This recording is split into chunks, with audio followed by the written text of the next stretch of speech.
Gadiem ritot, maināmies mēs un mainās skola. Nemainīgs paliek Ozola šalkas ap to. Ozolas zemē tur saknes. Arī mūsos nemainīgi ir sakņu sajūta un piederība šai vietai.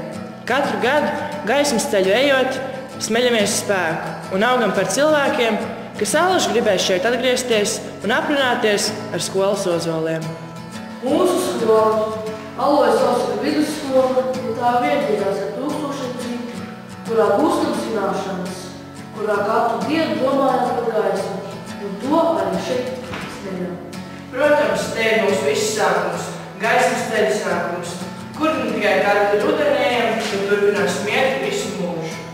Es savukārt domāju par milzīgajiem simtgadniekiem Ozoliem uz skolu, ja tie mācētu runāt. Tie atceras skolēns un skolotājs, draugs un nedraugs, svēts un skumju brīžus. Mums visiem tie ir īpaši. Mēs ļoti lepojamies ar dzēnieku Ausekli, kas arī bija skolotājs. Lepojamies ar saviem skolotājiem, bet viņiem skola nav iedomājama, arī bez mums ne. Skolotāji mums māca, mīl un atbalsta, lai mēs varētu būt konkursu un olimpijās valdījāt, arī valsts mērogā. Alojas muzejā kopš 1998. gada var apskatīt Ausekļa piemiņas ekspozīciju.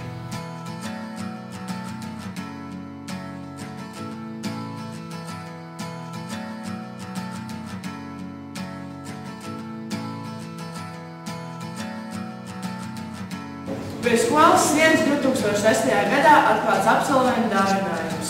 Metālā kaltas notis, pēc kurām var izdziedāt Alojas skolas himnas melodiju. Dar man tevis pastāviņas, pēc man saldum cepurī, šuj man svarus mamuliņa, skolā ieti man gribas. Šuj man svarus mamuliņa, skolā ieti man gribas. Auseklis, īstajā vārdā Miķels Krogzems, dzīvis 1850. gadā, dzīvojis līdz 1879. gadam. Dzimtā vieta Alojas novada Ungurpils, Sīpola.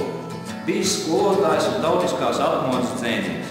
Ausekļa piemiņu katru rudeni iezīmē gaismas ceļš uz dzēnieka kapu vietu. Alojas kapsētā, kur 1898. gadā uzcelts piemineklis dzēniekam.